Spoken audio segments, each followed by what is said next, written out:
Mortal Kombat 1 is once again causing outrage. When it comes to the history of this classic fighting game franchise, Mortal Kombat, along with controversy and outrage, have always lived hand in hand. However, if you are familiar as to why the most recent entry in the series has been angering people, you would have noticed that it's been infuriating individuals for the polar opposite reasons than the sort of stuff that caused uproar in the past. In the 90s, Mortal Kombat was condemned for its excessive violence and graphic fatalities, sparking debates about the impact of video games on youth and morality. However, the controversy surrounding Mortal Kombat 1 is now stemming from issues like character designs, plot choices, and accusations of watering down certain aspects of the game that long-time fans cherished. Thought by many to be the most egregious move of all, though, is the fact that the once edgiest franchise in gaming in the 2020s has focused on becoming too politically correct, completely eroding the gritty edge that made the series so famous and iconic in the first place. The most recent example of this revolves around what many feel to be the completely unnecessary gender swapping of beloved characters. An action which a lot of observers speculate to be occurring simply so the IP holders can look holier than thou, virtuous and inclusive, rather than making decisions to appeal to gamers who actually play this franchise. So with that said, hello ladies and gentlemen, Big Daddy Top Hat here. This is an in-depth look at the Mortal Kombat 1 gender swap outrage. Yeah.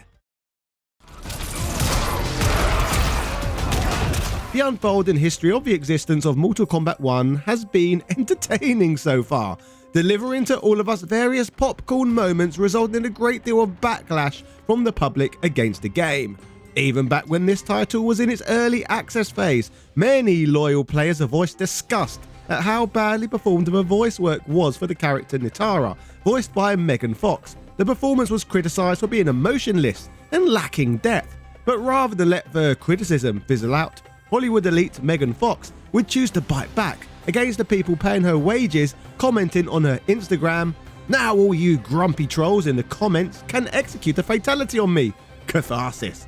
And the heart eyes and a skull emoji to try and further antagonise the Mortal Kombat fandom. While arguably that this controversy was just a bit amusing, soon much more sinister issues surrounding the game would emerge, more specifically the extreme backlash against the inclusion of seasonal fatalities.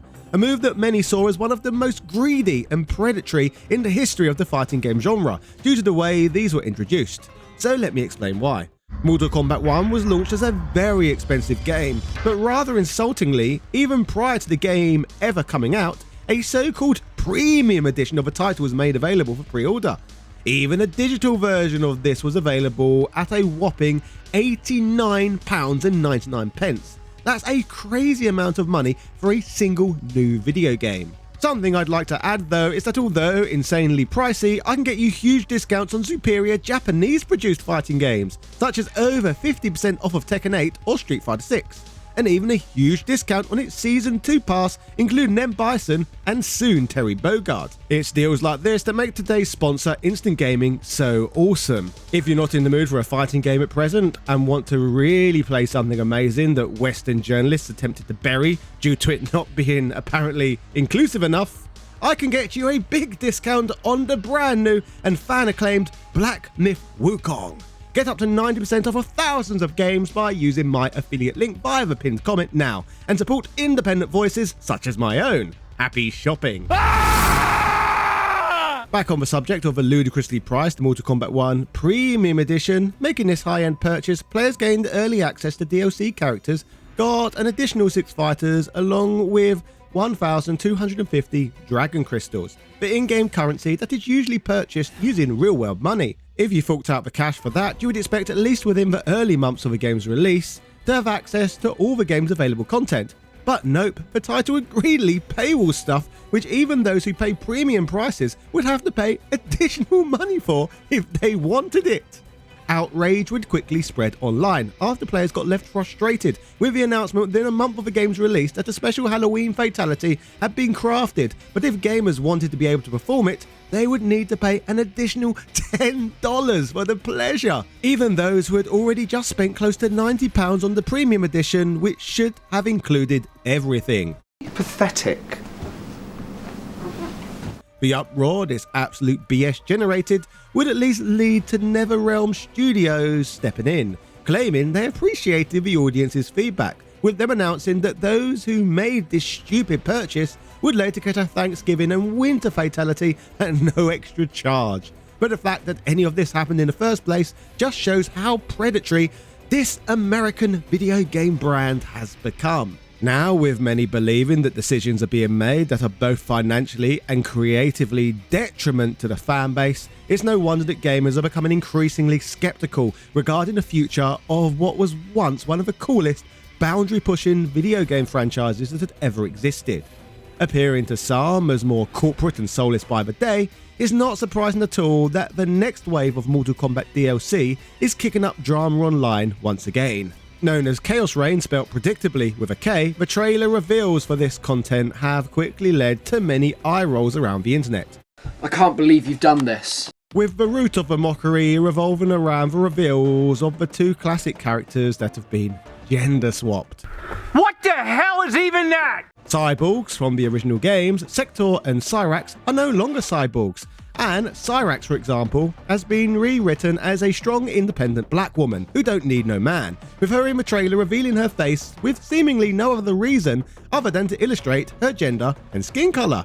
If we can switch to talking about character lore for a moment, the Mortal Kombat website describes Cyrax as free-thinking, stating she was born into the Zaki, one of the Lin Kuei's many sub-clans. For generations, it has maintained a quiet presence in Niger's Air Mountains, where it stands ready to defend Earthrealm. A martial arts prodigy, Cyrax was the youngest Zaki to ever become an active Lin Kuei warrior. That success earned her an invitation to serve directly under Sector. Cyrax seized the opportunity with her trademark vigour, but while her skills have endeared her to Sector, her independent streak has not. Despite Sector's best efforts to break it, Cyrax will remain untamed. So when I mentioned earlier that Cyrax is a strong, independent black woman who don't need no man, that's not even me stereotyping. It's NetherRealm Studios who are replacing beloved characters with thick accented, ethnic and gendered stereotypes. Well, that's it then, is it? The old team on the scrap heap. It's all gone. While over-the-top stereotypes are certainly not anything new to the fighting game medium, the virtuous deployment of them by greedy corporate entities who portray themselves as caring and people-focused has led many people to believe they are creating characters like this for all the wrong reasons. And that's without even mentioning the fact that they are retconning established characters. When it comes to female Cyrax, others have noted that the character completely lacks in any sex appeal, something that feels incredibly wrong considering that every female character included in the games in the past, when the franchise was most popular, almost exclusively included women with sexy auras. Even the carousing ones like Marina and Shiva. Female Cyrax, on the other hand, just looks pissed off and boring. Cyrax, eh? More like Tampax. These modern designs don't feel like Mortal Kombat. The character roster and their designs align closer with the look of the characters in Star Wars The Acolyte, another complete show that focused on the wrong things, instead of creating something that was appealing to the existing audience. Sadly, none of this is actually brand new for Mortal Kombat either. The idea that modern Mortal Kombat becoming too politically correct stems from prior changes that was made to the series that long-time fans view as a departure from its original tone or values. As already mentioned, in older Mortal Kombat games, female characters were often depicted in highly sexualized outfits, reflecting the norms of the 1990s in terms of video game aesthetics. Starting with Mortal Kombat 11 released in 2019, NetherRealm Studios shifted away from this design approach, giving female characters what they refer to as more realistic and practical costumes. You know, because female MMA fighters dress so covered up. This egregious change in design philosophy led to characters like Sonya Blade and Jade now wearing clothing which they refer to as more appropriate for combat. In other words, just plain boring. Despite male characters like Conan the Barbarian, for example, fighting close to naked, which is much more fun. NetherRealm Studios clearly despise the female form, rather than respect and admire looking at it, like cultured people such as myself. Some players, of course, feel this has been done to align with so-called modern sensibilities around sexism and objectification in gaming. Because, you know, fictional objectification in video games is much worse than bludgeoning characters to death with horrific fatality sequences.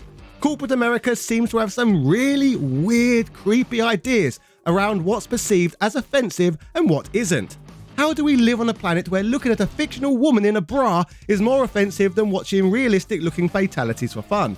People are really weird creatures, particularly half of California. It's unsurprising that many find this shift in the tonality of Mortal Kombat upsetting, as in the past Mortal Kombat was previously less concerned with political or social messaging. So what's gone wrong with the franchise? Building on criticism surrounding this modern direction, some fans point to the increased diversity of the cast, both in terms of race and gender representation, as part of what they see as a politically correct agenda, or what they refer to in America these days as woke.